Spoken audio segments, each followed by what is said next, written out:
Saudara kesiman, hamba Allah yang cinta pada kebaikan dan kebenaran dan selalu mengharapkan keridhaan Allah, kita patut betul-betul bersyukur kepada Allah. Karena dengan bersyukur Allah nyatakan la in syakartum la azidannakum wa la in kafartum inna adzabi lasyadid. Jikalau kalian mensyukuri nikmat-nikmatku, kata Allah, Allah akan tambah berkah karunia-Nya. Kalau kalian kufur, sungguh azabku amatlah pedih.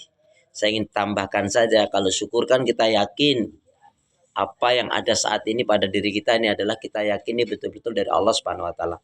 Kita bisa bicara, mendengar, melihat, ya, bisa berbuat kebaikan, membantu, menolong, bisa membedakan mana yang baik, mana yang buruk, mana yang halal, mana yang haram, dan lebih dari itu kita bisa melakukan semua rangkaian aktivitas ibadah. Itu betul harus kita yakini merupakan nikmat, rahmat, karunia dari Allah Subhanahu wa taala. Salah satu musibah yang hari ini tidak disadari oleh banyak orang apa? Orang nggak bisa membedakan mana yang halal, mana yang haram, mana yang batil, mana yang hak, mana yang mengarah ke surga, mana yang menyebabkan neraka. Itu orang nggak bisa membedakan, itu musibah sebetulnya. Makanya ada orang jelas-jelas salah, tapi tetap aja dibelain. Ya, ada apa ini? Ya, itulah yang paling ngeri, salah satunya musibah ketika setan merusak hati, iman, ibadah, akhlak, dan ilmu yang Allah berikan kepada kita, kita nggak menyadari. Itu musibah. Ya. Sekali lagi termasuk musibah yang besar, bahkan ketika kita ya tidak bisa membedakan mana baik, buruk, halal dan haram, ya, dan ngeri lagi gak sadar kalau setan merusak hati, iman, ibadah, akhlak, dan ilmu yang Allah berikan kepada kita, kita gak bisa nyadarin ini musibah. Makanya orang ketika sudah diperbudak oleh dunia dan hawa nafsu, dia akan nabrak kemana-mana, dia akan menghalalkan segala cara, karena yang dipikirkan adalah ya perut, yang dibawa perut saja, ya. Padahal semua kemegahan, kemewahan itu kalau kita mati nggak ada yang dibawa. Saya beberapa waktu yang lalu saya menemukan satu video yang menarik sekali, yaitu seorang aktor atau artis yang cukup kaya sekali, ya. Dia punya mobil yang namanya Ferrari, Lamborghini, ya. Tapi ketika dia diberi sakit betul-betul nggak bisa apa-apa. Lamborghini-nya, Ferrari-nya, mobil yang mewah nggak bisa mengantarkan dirinya. Dia sendiri tidak bisa ngangkat badannya dari tempat tidur. Kalaupun bisa hanya sebatas ke kursi roda, itu pun sudah sangat susah dan payah. Dia bisa beli makanan apapun yang mahal macam apapun, minuman macam apapun, ya. Tapi ya dia nggak bisa lakukan itu. Kenapa? Semua yang dimakan dia rasakan sakit. Dia punya uang bertumpuk-tumpuk uang itu, ya.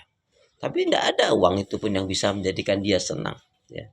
Ternyata yang dia senang, yang inginkan apa? Saya hanya ingin sehat, ya. Sekiranya ya rumah saya, kendaraan saya, ya, aset kekayaan saya, uang saya, dan semua itu bisa menjadikan saya sehat, saya pilih sehat walaupun tidak punya apa-apa. Artinya dia merasakan seperti itu setelah dia jatuh betul, ya. Dan akhirnya ya dia mengatakan begini, oh betul-betul ketika kita ya mensyukuri karunia dari Tuhan, kalau bahasanya dia, ya, maka hidup ini akan berasa bermakna, ya, akan merasakan nikmat. Cuman saya nggak tahu, kalau lihat dari ungkapannya itu dia memang belum seorang muslim atau seorang muslimah, ya. Mudah-mudahan itu menjadi pintu hidayah bagi dirinya. Nah, kita bersyukur kepada Allah, kita masih diberi kesempatan oleh Allah untuk menambah pundi-pundi amal kebaikan. Yang itu nggak bisa dilakukan oleh orang tua kita, guru kita, teman, sahabat, saudara, tetangga kita, keluarga kita yang sudah meninggal. Yang sudah meninggal nggak bisa sholat, nggak bisa doa, nggak bisa baca Quran, nggak bisa zikir, nggak bisa istighfar, nggak bisa sholawat Nabi, nggak bisa bertobat, nggak bisa membantu, menolong orang lain, nggak bisa mendoakan orang lain. Terus apa bedanya kalau kita ini diberi kesehatan, kesempatan, waktu, rezeki oleh Allah, kita nggak gunakan untuk menambah pundi amal kebaikan? Berapa lama sih kita hidup ini? Nggak lama. Makanya yuk bergegaslah, waktu kita tidak terlalu lama, waktu kita hanya sebentar saja. Kita semangat mati, nggak semangat juga mati. Maka ikhwan akhwat, ingat selalu kunci kebaikan. Masih ingat kunci kebaikan? Masih ingat kunci kebaikan? Apa itu kunci kebaikan? Jangan tanya, kebaikan yang mana? Kebaikan yang mana? Apa itu kunci kebaikan? Udah lama banget ya, ikutin saya aja deh. Bismillahirrahmanirrahim. Bismillahirrahmanirrahim. Kunci kebaikan. Kunci kebaikan. Kunci kebaikan. Kunci kebaikan. Hendaknya kita selalu menyibukkan diri dalam kebaikan, ibadah dan amal salih. Ya, hendaknya kita selalu menyibukkan diri dalam kebaikan, ibadah dan amal saleh. Itulah kunci kebaikan. Kenapa? Sebab kalau kita tidak menyibukkan diri dalam kebaikan, ibadah dan amal saleh, syaitan yang menyibukkan kita dalam maksiat dan dosa. Dan ini kaitannya, inspirasi dikaitkan dengan firman Allah, faida faraghta fansab wa ila rabbika farghab. Selesai dari kegiatan satu kegiatan yang lain, aktivitas satu ke aktivitas yang lain, tetap dalam lingkaran ibadah kepada Allah Subhanahu wa taala. Sekali lagi, yuk bergegaslah, waktu kita tidak terlalu lama. Hidup ini pilihan. Mau tumbuh atau layu, mau bangkit atau sakit, ya, mau susah atau bahagia, mau begitu-gitu saja atau mau berubah, tergantung diri kita. Tetapi ingat, tentukan pilihan, hadapi kenyataan, kembalikan, sandarkan kepada Allah. Ya, tentukan pilihan, hadapi kenyataan, kembalikan, sandarkan kepada Allah. Ya, barang siapa yang dia selalu memperbaiki dan memperhatikan hubungan erat dekatnya dengan Allah, maka Allah akan mudahkan semua urusan-urusan ibadah dan akhirat, apalagi hanya urusan dunia. Jangan dibalik memahaminya, ya.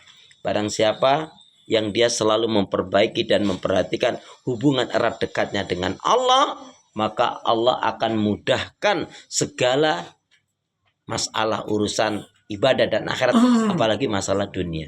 Syaratnya apa? Yang penting kita ingat firman Allah, wabtagi fi ma'atakallah daral akhirah wala tansa nasibaka minad dunya.